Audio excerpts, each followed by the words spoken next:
Hey everybody, welcome to our transition and short course webinar.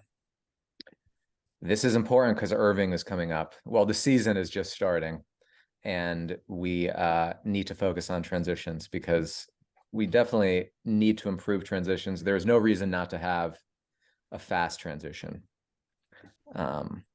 Last year, we at River Bluff, we wanted to give out a pair of goggles as a prize to athletes who had the fastest transition, but nobody beat Alex Leandri in the so we couldn't give the goggles out. So somebody has to beat Alex Leandri in the transitions at a race.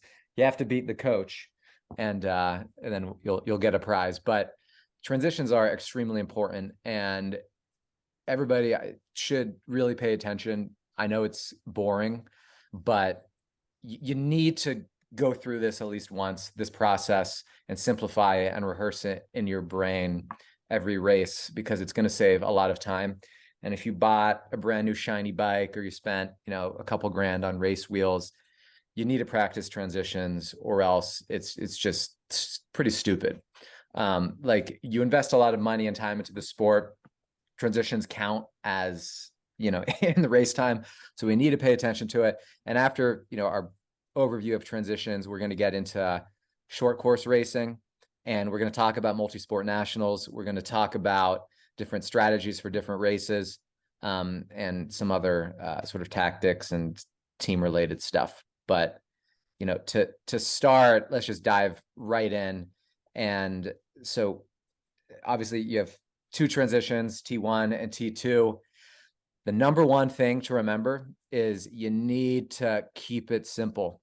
People have too much crap in transition, and we have the opportunity right now to rehearse everything, specifically how to mount efficiently, including mounting with your shoes on your bike, because it's worth it. And we'll talk about how to, make this easy for you so that you can make sure that the shoes are in the right configuration. And we'll also talk about the flying dismount. But the key is keeping it simple in transition. For the vast majority of races, unless it's really cold and you need to put on additional layers, the only thing you need in transition, your bike, your cycling shoes attached to your bike, your helmet, and then, sunglasses if you don't have a visor on your helmet. But everybody, if you want to go fast, you should have a helmet with a visor, so you don't even need sunglasses.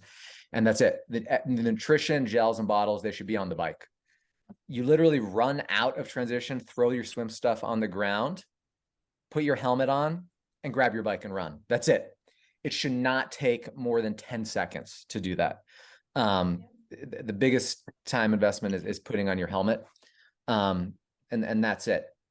Now, the key here in T1 is to make sure that you know how to mount your bike, get up to speed, and then slide the feet in the cycling shoes. And, we'll talk about that in a little bit, but let's just focus on T1 first. So what's going to happen is, in T1, you're going to hang your bike by the saddle and make sure the front wheel is on the ground on your side. So it has to be the front wheel. Leave your shoes clipped into the pedals and use rubber bands to keep the shoes at 9 o'clock and 3 o'clock. You want the shoes to be parallel to the ground so that when you're running, the shoes don't start spinning and the ground doesn't rip the shoe from the pedals.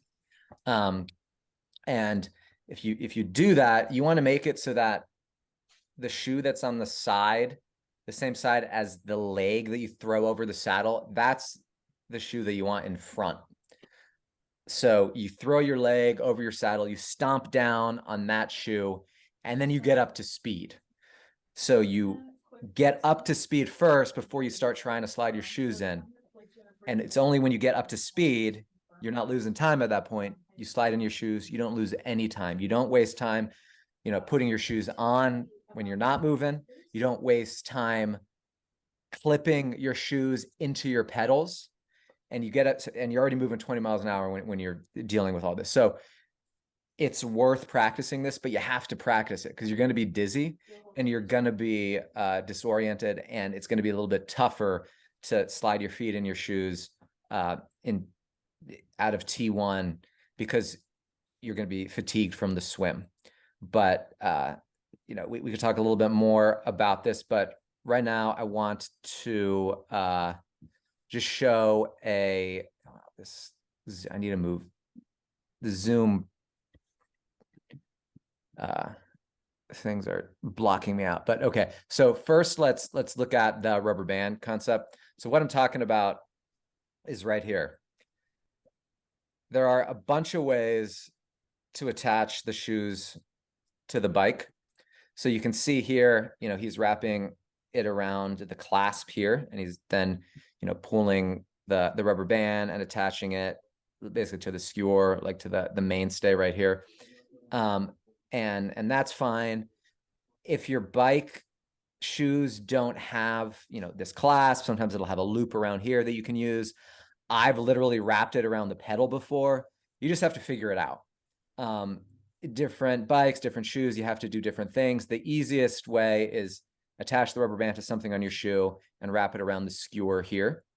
And again, you have something in, so then the front shoe, which I'm talking about the shoe, in front of you, you want that to be on the same side as the leg that you throw over. And here's a pretty good example of a flying mount of what you're gonna do. Obviously this guy is a pro, he's good, and he's doing what's called a flying mount. So he's actually running, throwing his leg over, stomping down on that front shoe and going. It is great to do this if you can, but it's a lot. It's okay to practice this. If you can pull it off, great. It's really hard to do this if you have water bottles or something on the back of your saddle. But if you could do this, great. Otherwise, it's fine stopping, throwing your leg over your shoe, stomping down on that front shoe like he's doing, and getting up to speed. Now, he has shoes that are the entry point for the feet. It's pretty wide. So he's literally sliding his feet in his shoes as immediately as he's, putting them on top. Most of the time, you're not going to be able to do this unless you have shoes specifically designed for this. But the main thing is just just get up to speed first. And then you need to practice this a lot. Does anybody have any questions or anything to add on the mounting or the flying mount concept? Yeah, I just want to add, oh, sorry, Derek, I'm going to go ahead. Start talking before you do.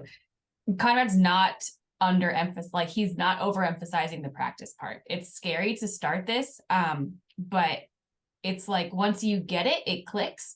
But you need to practice this. You need to practice testing out what type of elastic bands are going to fit. Sometimes you have to use like more than one depending on the size of them. You need to be flexible with like what kind of rubber bands you have, or if you forget them using somebody else's, you can test it out with like floss, different types of strings, but you need to know what could happen with all of that. So I've used floss and had it break on me when I'm running with my bike. And then I've had elastics where like it takes a couple rotations for it to actually break, which could be nerve-wracking as well. So you need to be prepared for anything under the sun of like your shoe still might come undone when you're running with it. And like, how are you going to manage that? And you need to practice putting your shoe on your bike, as Conrad mentioned. And you have to be aware that like you might hit your leg when you're getting onto the bike as well. So you need to think through everything, go very slow at first. If you need to practice in the grass, it's a good thing to practice that way, but you need to practice over and over and over again until you're comfortable with it. Because it is faster. It's proven to be faster. It looks pretty cool as well, which is an added bonus if you can do it right. But there's lots of different ways to do it if you can get it going. Exactly. Especially at Irving, especially with the mixed relay, the margins of victory are razor thin. So this needs to be something that you focus on over the next few weeks. Nobody on the A team or B team should be putting their shoes on in transition, waddling through transition with their bike shoes on. This is short course racing, and this is something that you could learn. Now, obviously, if you're just learning how to ride a bike or something, yeah, like, okay, baby steps. But everybody who's showing up to multi-sport nationals, you know, we can learn how to do this. You just got to practice it. So does anybody have any questions on this, on how to mount with your shoes clipped in, or how to attach the shoes to your bike with rubber bands or dental floss?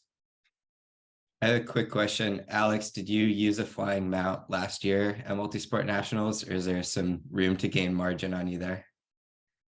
Well, I used a flying mount, and then I had my shoe fall off and it tripped me up. And so I had to get back off of my bike. So yes, that is also on video. But yeah, you have to practice it. Well, that you bring up a good thing. So you can adjust how firmly your pedals grasp the cleat of your shoe, and you want that pretty tight if you're doing this. So you can get an Allen wrench and tighten that interface so that, you know, it'll be harder to unclip your shoes. So maybe you just clip them in and you make it, you know, you increase the tension just for a race. And then if for training you want to rip your shoes out of the pedals easily, then adjust it lower. But yeah, that's a good point. Yeah. But just to kind of go back to that, Seth, I think I would recommend using elastics because they will give a little bit if you have to run on grass, which you do have to run through grass at Irving versus like a parking lot at some Ironman events. But I would recommend elastics for sure. And then if it does break and your shoe flips upside down, you have to be able to flip it back up before you take a pedal stroke, because then your shoe is lower than your wheels and then your whole bike will bounce. So, yeah. And, you know, it's a fairly flat mountain line at Irving, for example, but, you know, no matter, we're talking about Irving just because it's coming up, but even for Ironmans, if you can clip your shoes in to the pedals, you might as well do it, because it makes it easier to run through transition, you know, barefoot rather than with your cycling shoes on your feet.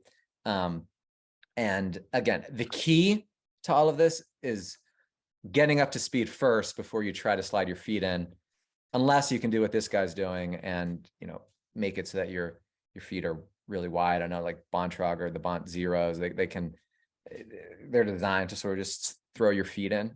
But for 99% of shoes, you probably just need to get up to speed, pedal, and then slide them in.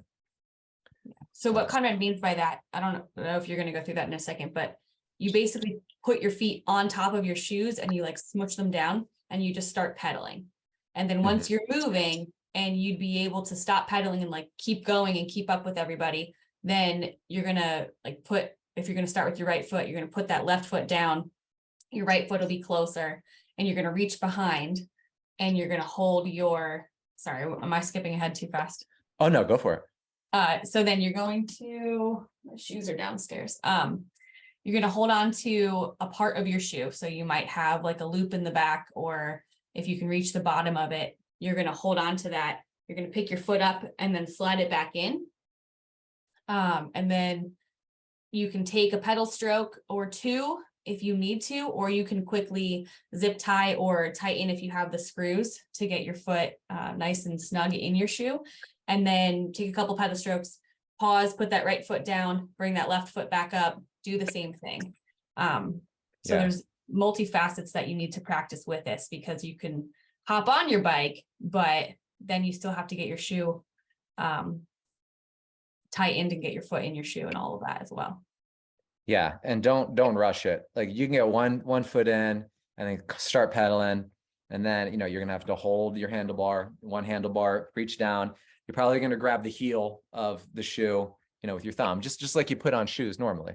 And you just put your foot in and then slide it in. I know that, you know, I'm a big fan of the Gyro Empire SLXs or ACCs for triathlon, because it's easy to slide your feet in. There's nothing to clasp. There's nothing to Velcro. It's just elastic bands holding your foot in place in the shoe. And you can just shove it in there and get those feet in there and then get to business. So.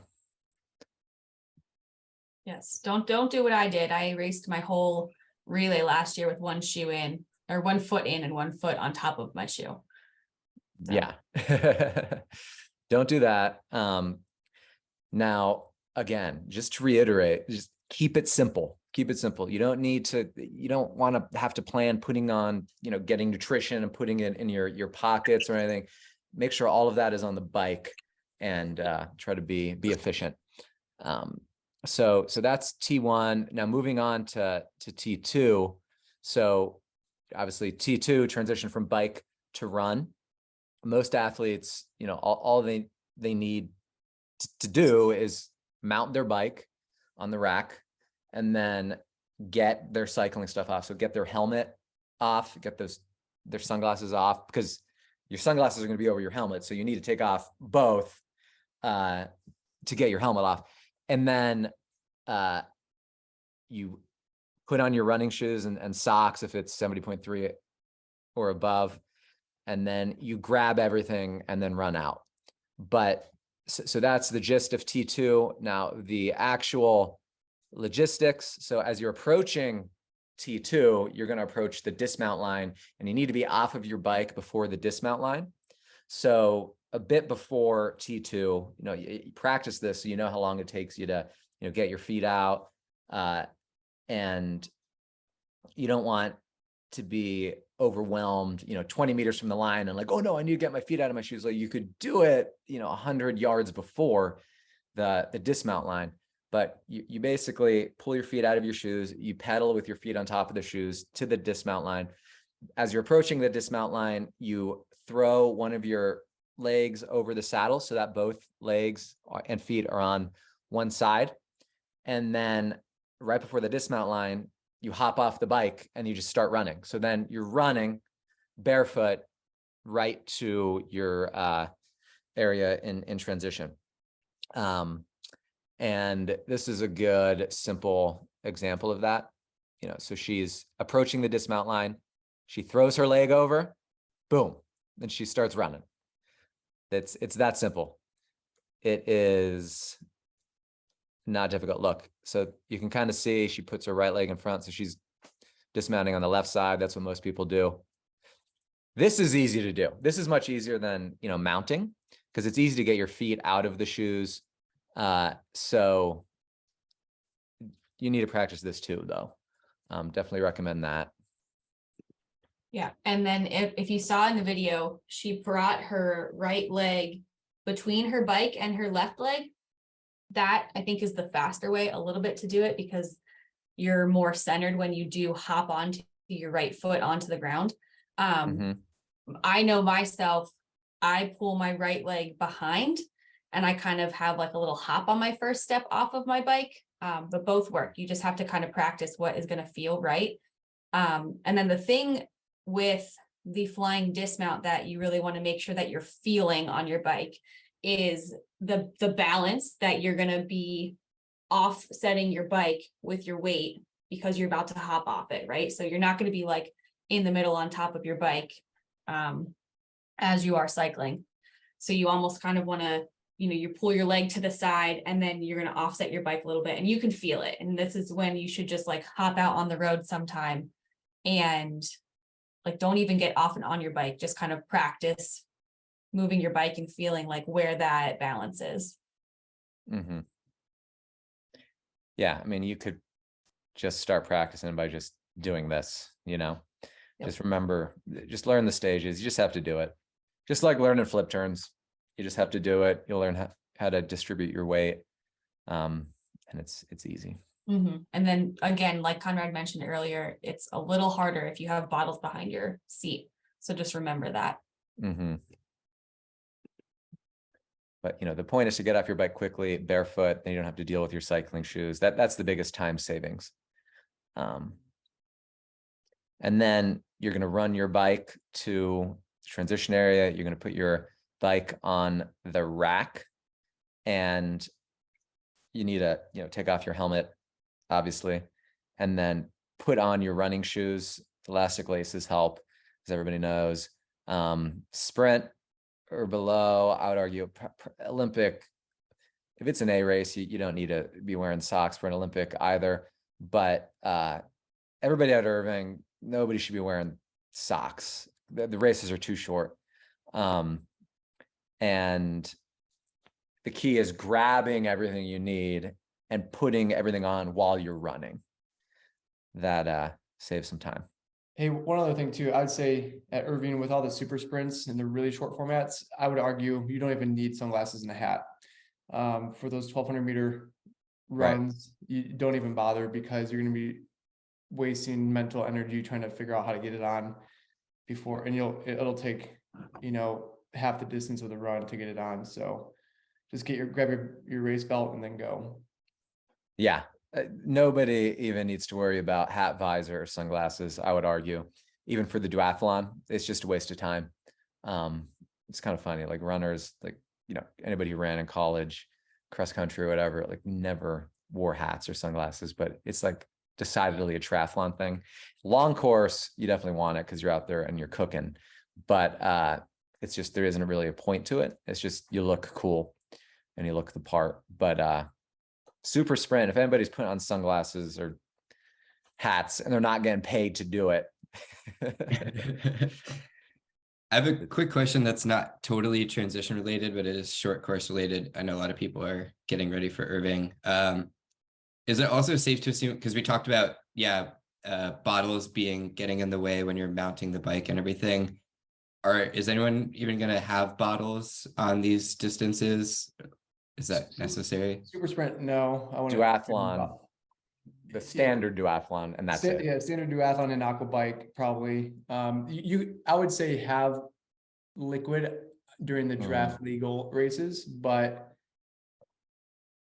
because you can take swigs while you're sitting in the pack and drafting, for example. But that'll be below you anyway. Mm-hmm. Yeah. For the aqua bike, That's 40K. it's reasonable. You don't want anything between your legs though. That bottle needs to be on the front.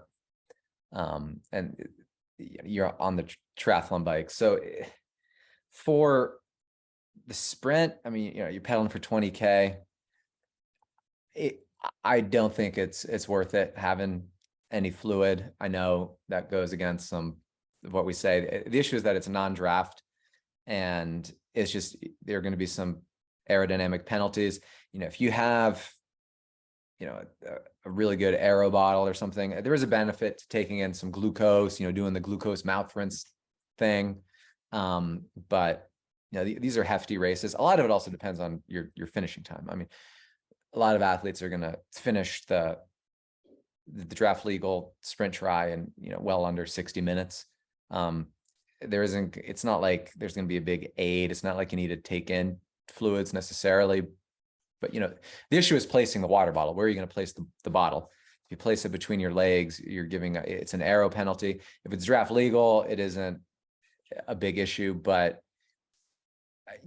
I would argue that you're not going to need a bottle for the draft legal sprint try, and certainly not for anything below that. Hey, one other thing too, for the super sprints and probably even the draft legal races, I wouldn't even bother wearing a watch. I suppose you could for the draft legal races, but the super sprints, absolutely not. Don't even bother trying to lap at the right time, because the transitions are so short anyway, or so important that you don't want to be wasting any energy trying to figure that out. Yeah, I mean, if you have a bike computer on your bike, I think it's good to set that up so that basically you just don't want to be an idiot and go out too hard. Even a super sprint is a 15 to 20 plus minute effort. It's not, you shouldn't be putting out 500 watts ever, because nobody can hold 500 watts for, a 5K, on the bike. Now you will be, I should clarify, you can't have spikes, but we're talking about steady power output. Like if you hop on the bike and you're putting out 500, 600 watts at the beginning, because in your mind it's a super sprint. No, like you can be at like 105, maybe 110% of threshold. But if you're above that, you're on borrowed time, and it's not going to work. It's going to take, it's a 5K bike. So even if you're going 30 miles an hour, that's 2 times 3, that's about 6-7 minutes on the bike.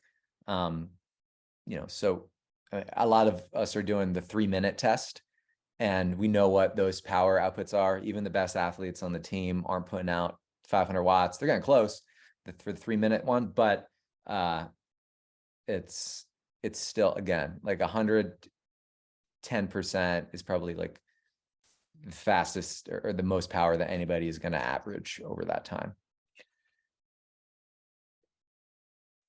But on that, well, I guess before we dive into the details of short course racing and Irving, does anybody have any questions on transition or the flying mounts or dismounts? Hey, did we talk about wetsuits too? Obviously important to practice mounting the bike, but you want to be really comfortable with getting out of your wetsuit. This is where a lot of people get hung up on time. Obviously Ironman events, they may have wetsuit strippers, but these short course races absolutely will not have any wetsuit strippers. So if it's wetsuit legal, you want to be able to get out of your wetsuit efficiently and quickly as possible. Yeah, that's a It should take great you, point. What, 10 seconds we've said? Yeah, it should not take you more than 10 seconds. And it's something that you definitely need to practice. In the super sprint, everybody still needs to wear a wetsuit. If it's wetsuit legal, you go substantially faster. I mean, you'll swim at least 7 to 10 seconds per 100 faster. So you'll save at least, about say 25 seconds in the water. If it takes you more than 25 seconds to get your wetsuit off, then you shouldn't wear it, but everybody should be able to get their wetsuit off faster than that. It should be no time, because you pull it down almost to your waist while you're running to transition, and then it's down, theoretically it could be 5 seconds, 10 seconds max. And honestly, for a lot of people, the savings might be closer to 15 seconds per 100, literally. So, all of these, and that means almost, just call it, 40 seconds time savings if you're wearing a wetsuit and swimming 250. Will there be any practice like at the lake, where like transitions can be set up and everyone's there practicing elastic bands and floss and wetsuits and just all that stuff? So I would recommend practicing anytime you can, like just in your like driveway or right outside your house even. And we could definitely do some at the lake. The only problem is a lot of people don't ride from the lake. So you'd have to make sure that your bike is locked up. We will do transition work at the air park though, leading up to Chattanooga and Morro Bay. So we'll do a lot of stuff, but yeah, definitely just kind of set it up, set your bike up against your car. If you are not in Nashville, and practice that way, or if you can kind of get your nose on top of something and do a true looking transition, that's the best way to do it. But the another thing to kind of think through is like every time you're getting on and off your bike, just think through, okay, let me pretend like I'm transitioning off of the swim or onto the run. So that's just constantly running through your head. Every Tuesday morning at 6 a.m., starting in late April, it's transition practice for the Nashville crew for sure. But yeah, I mean, we don't have any plans of doing a clinic at the lake. The issue with the lake is that you don't have that it's just a parking lot, and there's a steady inflow of traffic. The air park is the best place to kind of rehearse that. That doesn't mean whenever every open water swim that we do, we'll practice getting the wetsuits off and visualizing transition. So, typically a good crew of athletes end up going to the lake on Fridays here in Nashville, Friday mornings. And, we'll see that. We don't promote that as sort of like a club event because we don't want to absorb the liability, but obviously if anybody wants to go and practice that, they can coordinate with other athletes. But you just got to do it whenever you can. So moving on to short course racing in general, obviously multi-sport nationals is coming up, and that's predominantly sprint and super sprint distances along with some weird multi-sport events. But like the reason that we opened up with a discussion on transitions is because transitions are a pretty important part of the race, especially for that relay. So, you know, everybody definitely needs to practice that. But the events are at Irving, you know, we have the super sprint, non-draft time trial, and that's an individual event. And that's the same distance as the mixed relay. The mixed relay is draft legal, so you need a road bike for that. It's a 250-meter swim, 5K bike, 1.2 kilometer run. So it's pretty fast. And other races, you know, one of the marquee events is the draft legal sprint tri. And it's the standard sprint distance, about 750-meter swim, 20K bike, 5K run.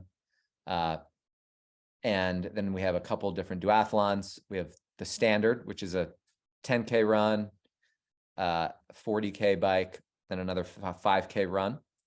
And then we have the aqua bike, which is a 40K or a 1500-meter swim and a 40K bike.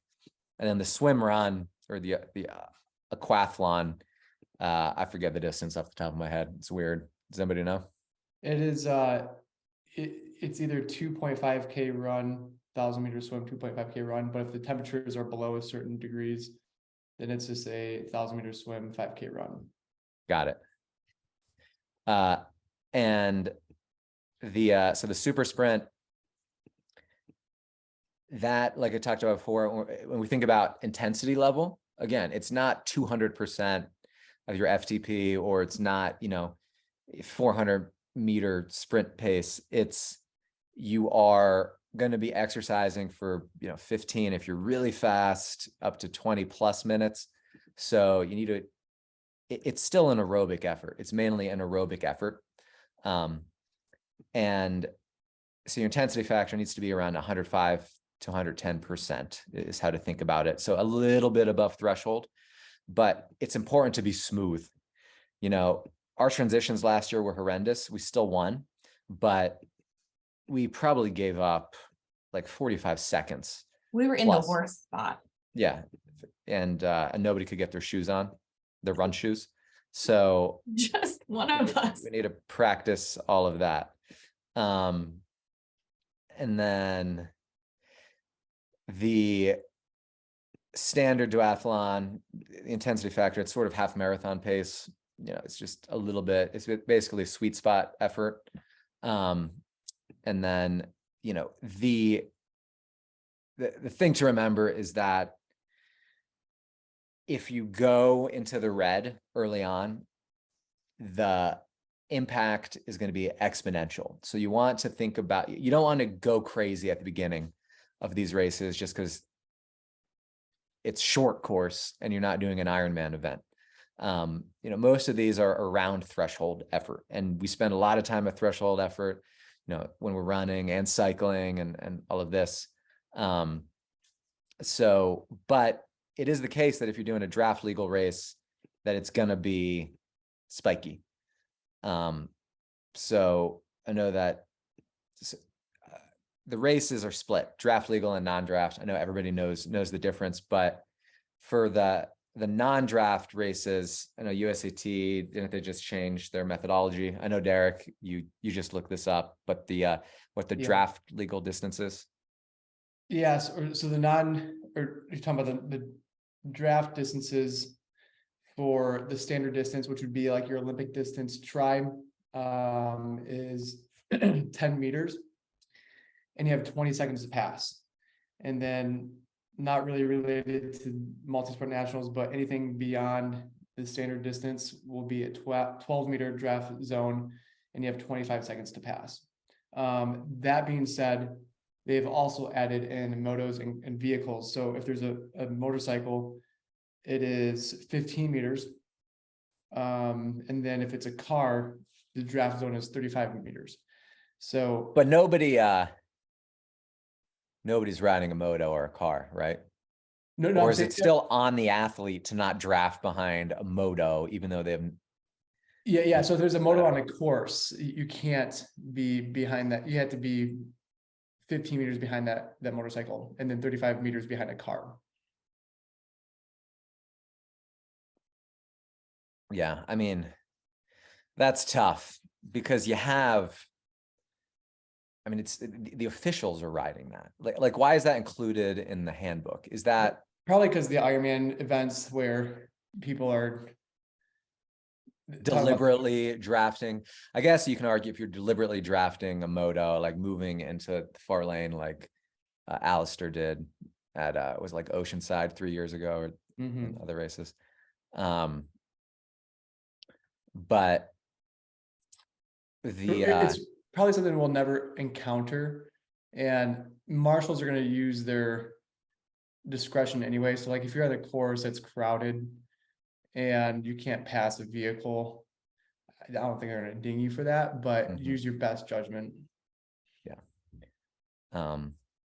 yeah, so I mean, draft, non-draft, we talked about intensity factor, pacing. Talk to your coach about all of this. We're not going to tell you how to execute every single race because we'd be here for 5 hours.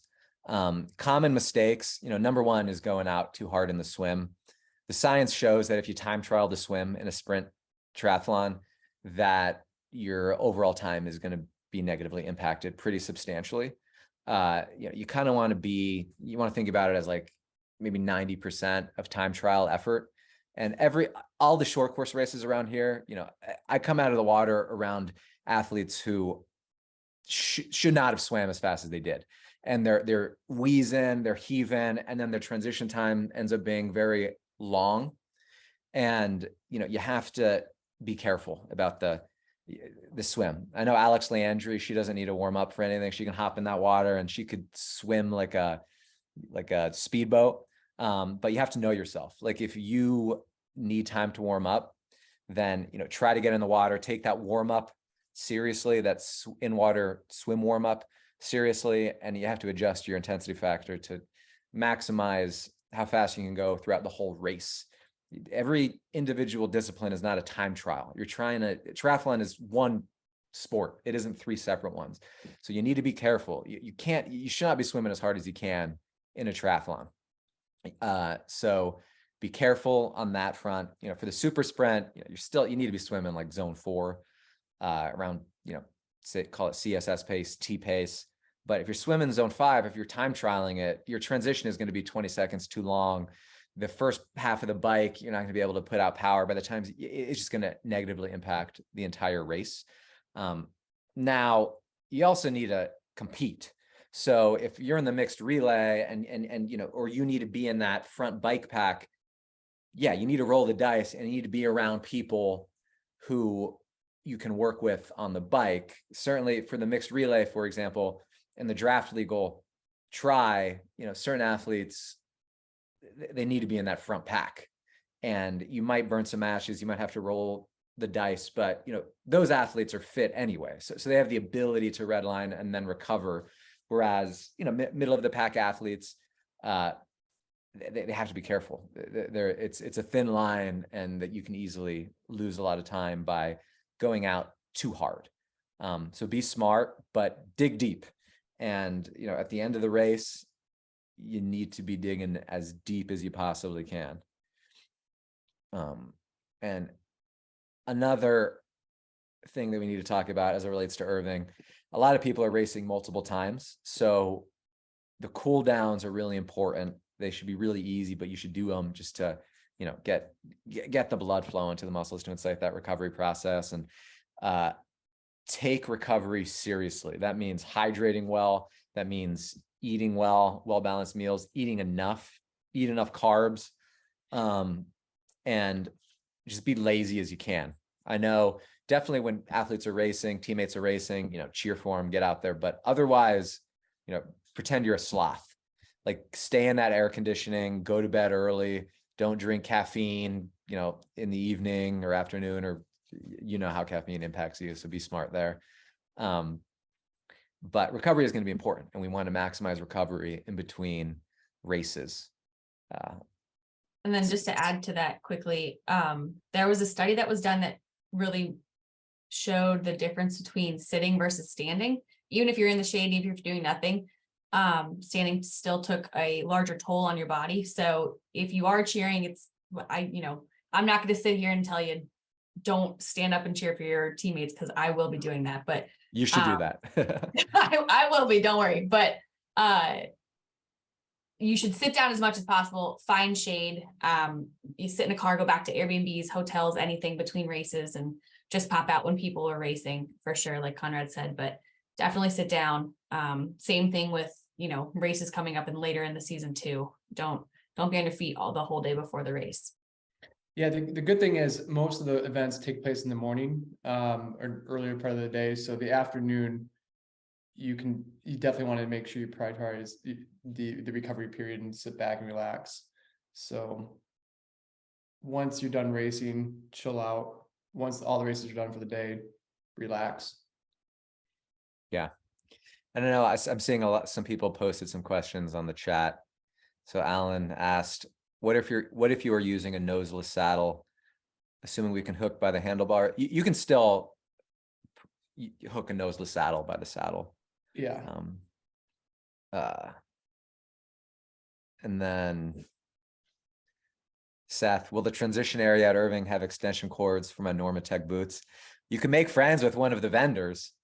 I don't know if there are extension cords, but you might be able to pull something off. Can you have a battery? Do those run off of battery? I thought they did. They actually do, yeah. Yeah. Cool. I could just do the whole bike with them on then. That would work perfectly. I can recover and pedal at the same time. Even better in the pool, the water, the lake there. Maybe So there's much some additional buoyancy. buoyancy. That's funny. You won't even need a wetsuit. Patrick Wait, another- asked. Oh, go Okay. ahead, Seth. Go ahead. Are aero bars legal in a draft legal race? I assume No. it's No, like just they can't even be on your bike. Right. no. So yeah, so that's a good question. So you have to have a road bike too. The geometry of a road bike, the drop bars. They even just removed aero bars from like the ITU races. So they had, limitations on what they could put on, but they don't even use aero bars anymore. Mhm. Patrick asked, this might not be applicable to the shorter races that you've been talking about, but for a 70.3 and full Ironman, what is deemed acceptable for using the bathroom in T2? So typically there are porta potties in transition. You can hop in there if it's an emergency. If you just have to pee, just go. Just pee yourself and you can wash off with water. You have access to water about every mile in long course racing. But yeah, I mean, if athletes need to make this call on their own though, if you just want to complete the race, you can make a judgment on whether you want to urinate on yourself. But I mean, you can't just roll your pants down and go in the middle of transition. But it's you kind of want to, on the run, you might want to wait so that you're not like near somebody or somebody isn't right behind you, but it's just try to be somewhat stealthy about it and not annoy other people. But a lot of athletes too. What's that? The other thing to consider is like once you stop and your body stops moving, it's much harder to continue moving again. Yeah. So, and that's you just got to know your body at that point and what you're Mhm. comfortable with. That's true. I mean, nobody at the front of the pack is stopping in the porta potty unless, it's GI distress and they have to, and they're gonna, poop their pants or something. But it's a wager. Having some pee on you won't kill you. It's pretty sterile coming out of the body. So. And then one other thing we should talk about is nutrition. So you definitely want to feel well in the morning. Most of these races happen in the morning. And the standard approach is, you can get 600, 700, 800 calories in early on in the morning. That's wise. That's a good thing. You can slam a gel 30 minutes before every one of these races. you know, for the standard do, you know, it's not unreasonable trying to drink, you know, a bottle or a bottle and a half. So call it, you know, 24 to maybe 32 ounces if you're a heavy sweater. The thing is, it's hot, and you're sweating a lot, and you also want fluids to pour on you. So it is not unwise to try to drink a decent amount if you're doing the standard duathlon.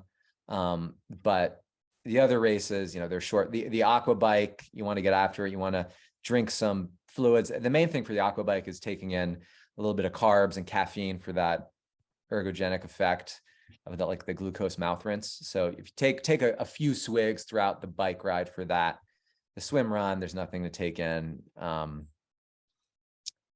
But it's important to be careful. And again, for the draft legal, on the bike, you need to respond to moves. You need to be engaged. So you don't want to be messing around with gels. You're going to have to be responding to surges, because if you lose contact with that pack, you're done. You need to be. Does anybody know what the draft distance is for draft legal racing? How far back you have to be? Draft legal, you can. Yeah. It doesn't matter. Yes. Right on someone's wheel. It doesn't matter. You should be as close as you can safely. So inches. But to be inches, you have to be focused. So there's another reason we don't want to get it into athletes' mind that they need to take in nutrition during the sprint try on the bike. Now, if you're back of the pack and it's taking you 2 hours to do the sprint try, which is fine, and but then the analysis might change a little bit, and then you're going to be in the sun a little bit longer. You want to get in a bottle, 24 to 32 ounces, and take in a couple hundred calories there. Call it 60 to 90 grams of carbs in there, with 700 to 1,000 milligrams of sodium. But this is the gist. Does anybody have any specific questions about specific races or short course strategy? I know we spoke in general terms. Can we talk about just some of the common scenarios we may find ourselves in the draft legal race? Like if we're riding with a pack, what should we be thinking about and assessing? When is it good to just stay behind someone versus taking off? If you're kind of off on your own, what to do? Yeah, I think that the first thing is being vigilant and really paying attention. You never want to cross wheels if you're drafting behind someone. So, and if you're going to try to make a breakaway, you have to put out an extraordinary amount of power to make a gap, like bridge a gap. And that analysis, I couldn't tell you what it is, but if there's someone that's 20 meters up, you might be able to put out a pretty big surge and catch them. But if someone's a minute up the road, it might be worth just trying to save your legs and sticking with that person. Yeah. You're with. The watt savings drafting versus not drafting is enormous. It's at least 30%, if you're in a good peloton. So that could be the analysis. Like if you're third person back, you're right on the wheel, it's the difference. If somebody's putting out 300 watts in front of you, if like the front guy is putting out 300 watts, you can be putting out under 200 and be fine. I've seen some ridiculous files. Look at Christian Blumenfeld. His normalized power was only about 270 at the Olympics when he won last year, and he's a big guy, and his power at Kona was higher. So that shows you that draft legal racing, it is mainly swim run. And if you're tactically savvy and you focus a lot on being in that peloton, then you can go fast on not that many watts. Now we're talking like everybody's going to have this big peloton around them and people to work with. Things do get strung out. This is an amateur race, and you might have 2 or 3 athletes to work with if you're lucky. In the mixed relay, after the second leg, oftentimes it's just you solo.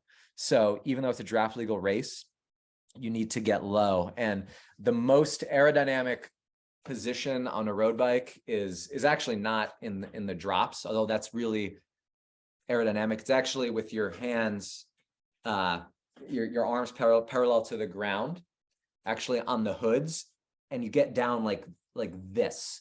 I'll try to find a picture of what I'm talking about here. But the same rules apply as it relates to aerodynamics. So this right here is actually the most aerodynamic position on a road bike. But you have to focus, the idea is getting low. You're basically simulating a time trial position. So pedal like this, and putting your hands, on the drops here, it's actually a little bit less aerodynamic, but it's just easier to control the bike potentially, and it just feels a little bit better. But wind tunnel data shows that this is actually the most aerodynamic position. So ride like this. But the point is, if there is a pack, it's okay to burn some matches to get in that bike pack, because then you can put out substantially less, fewer watts. So that's an important situation. Don't underestimate the value of drafting in the water also, especially for, the relay, but in draft legal racing, the swim is such a large percentage of the race that, you want to go at an appropriate intensity factor, but you should use the competitors. If you're in a pack, this is a good thing to discuss. So if you're in a pack, you want to vocally speak to everybody else and try to get everybody to share the load. Now, if you're a good runner, you might be like, no, I'm fine just sitting in the back. I'll let you guys do the work. I don't care if everybody in the second pack catches us, because I know that, I can beat them. That might be a Derek Stone approach or something. But, if you're not a great runner, then you want to yell at people around you to draft and say, let's take 30-second pulls, but you have to talk about this and sort of lead it, and try to coordinate all of that. So it's kind of a contact sport, and it's a vocal sport for sure, draft legal racing, because on the bike, if you work together, you guys can fly and you can put time on everybody else. And that's what you want to do, especially if you aren't super confident in your run. What are some other scenarios that we should chat about in draft legal racing? I think those are the big ones. Now, for the mixed relay, we need to understand that, or anybody who's doing the super sprint, you're going to feel like crap when you get off that bike, but it's 1.2K. It's probably even a little bit less. And the thing to focus on is just arms. When your legs feel like jello, you just need to focus on form and your upper body, and then your legs will figure it out. But you're not going to feel good, and that's okay. You're not supposed to feel good. You just need to dig as hard as you can. For the faster athletes, it's like a 4-minute effort, and it's all you have left. But it's a fun race for sure. That super sprint. Yeah, and when you turn around, like at the turnaround for the run, you can see the finish. So it was shorter than a 1200 last year for sure. But it's like you are out, you turn around, and then you're like, okay, I just have to finish. So it goes a lot faster than you think it will. And it's not one of those races where you see the finish line and you have to run for like 3 more miles to go. One last piece, if you're not the anchor for the relay, you have to run in, and they changed it up a little bit. I don't have the map up, but you are physically tagging your teammate so that they can start running to jump in the water. And You just have to be cognizant. You're going to be delirious, like you're going to be tired, but you need to make sure that you know where you're running. Like your finish time matters, but it's not as important as making sure you hit the hand of your teammate. So you are going to tag them off. They're going to go, and then you run through the finish chute to finish your leg. So make sure that you don't run past your teammate, because then you will have to run past. They cannot start until they get that baton or the handoff. So That's a good point. Very good we point. saw it many times last year. It was pretty funny because it wasn't our team. So Yes. We had other things to be mortified about. Mainly Miguel trying to put his shoes on. so funny. And Alex, the shoe flying off the bike. That happened. So talking about shoes though, I wonder if there's an analysis for the super sprint due to keep your run shoes on the entire We're time. bringing this back. Let's No, go. no. For the duathlon, it's different though, because you have to switch the shoes twice. And it's such a short race. I know. I don't think I don't think that it is. I know what you're saying. You have to take your shoes off and then you're running with your bike, and then you have to put shoes back on. We can only rely on anecdotal stuff. Like last year, Miguel pulled away from everybody because the guy on, what was that team called? I forget, but the team that got second place. So they were right with us. And then Miguel, they got on the bike, and Miguel slid his feet into the shoes, and that's where, and the other guy didn't. And that was where Miguel just gapped him.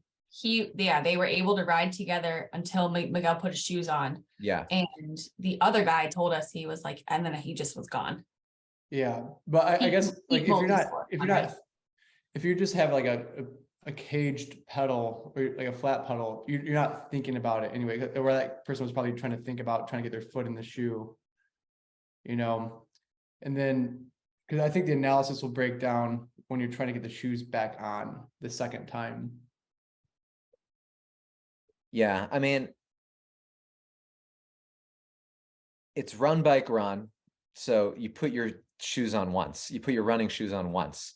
The question is, does putting on run shoes and one time take up more time than you would gain by not, or like how much time? We could test it. So the sprint duathlon, what is the distance? The super sprint is 1,200 meter run, 4.5K bike, 1,200 meter run.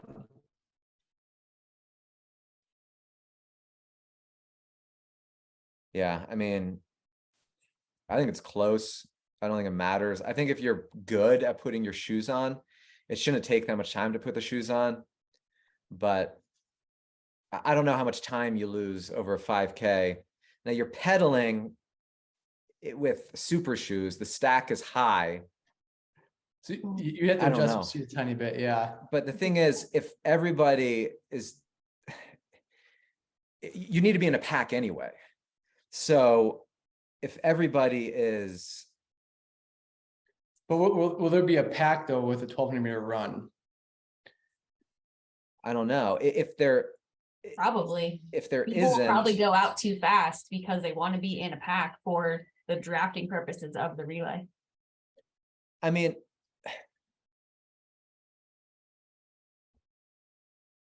it doesn't. It takes 2 seconds to get your shoes off, and I mean we could talk about this offline too.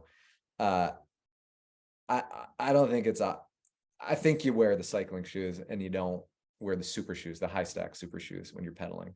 If you practice transition. Now, maybe the average person should wear run shoes the whole time, but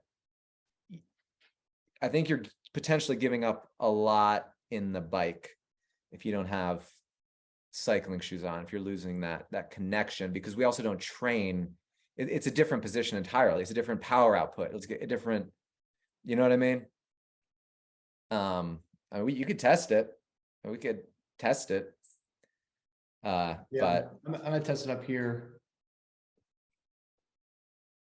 Riding in super shoes is hard. it's It's riding super awkward. shoes is It hard. definitely is gonna Yeah. take away. If you could do it in like flats with cages on your pedals, and that's just what everyone was doing, it would work maybe, but I think it's the super shoes that really throws off the possibility. Yeah, the super shoes throw things off. The aerodynamics, you have a huge penalty by throwing those on. You know, it's still like an 8-minute ride. So the aerodynamics from the shoes, it'll be worth a few seconds, and it depends how fast you can get your shoes on. I think that's the big analysis. You don't gain any time by wearing super shoes transitioning onto the bike, because worst case scenario, you just pedal with your feet on top of your shoes. The aerodynamics are going to be better than if you wore super shoes. Yeah, the time savings would be that second transition. It's like how much time, you know, because you just throw your bike on and you go. Yeah, I think it's probably pretty close. Now somebody like Miguel last year, the analysis probably would have favored what you're saying is you wear run shoes the whole time. But if you can get your run shoes on quickly, like you have to practice that, then I think you just wear the cycling shoes. But we'll have to look at some data. We'll have to run some experiments. It is an obvious. Yeah. I also would be curious because some have such a high stack that like my first couple steps when I put them on and start running are always a little wobbly. So I'd be curious to like know the possible risks of hurting yourself jumping off the bike in your super shoes. Yeah. It's just we would introduce an additional layer of issues, and I think long term it benefits everybody from focusing on learning how to put their running shoes on quickly and not worrying about getting cages for their pedals and all this crap. So practically speaking, I think that we don't pursue it, but it'll be fun to look into the data a little bit. Anything else? What is everybody else thinking, or what's on people's mind as it relates to short course racing and Irving? So much more fun than long course. I'm so pumped. That's what I'm thinking. Heck yeah. It'll be fun. Cool. Well, we can keep this convo going on Slack. Feel free to post questions or thoughts, and we'll make sure that everybody is ready to go at Irving and beyond. Now, at Irving, I know a couple people are on the fence about signing up for relays and things like that. You know, if any women want to go to Irving, we need more women for the relays. We have a bunch of guys who are interested in potentially doing the mixed relay, but the issue is that, you know, we only have 6 women. So we have 3 teams, 3 full working triathlete teams. Then we have a few guys who are going to be, I don't know what's going to happen. USAT will probably just find women, but there might not be. Maybe it'll just be a team of guys, but they won't count in the results. So that's something to consider.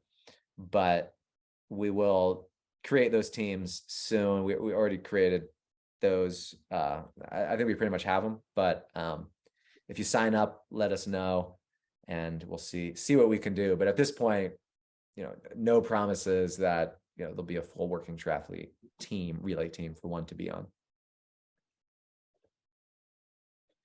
But cool. Well, reach out with any questions, but it was good seeing everybody and chatting, and we'll see you next time.